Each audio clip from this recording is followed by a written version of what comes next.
benefit, fayda, physical, fiziksel, tradition, gelenek, bride, gelin, secret, gizli, chest, göğüs, lake, göl, sister-in-law, görümce, south, güney, paternal aunt, hala, dove,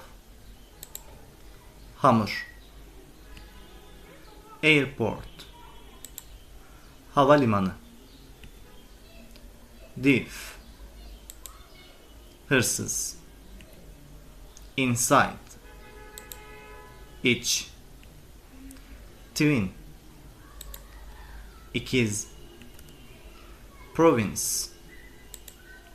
il, district, ilçe, interesting,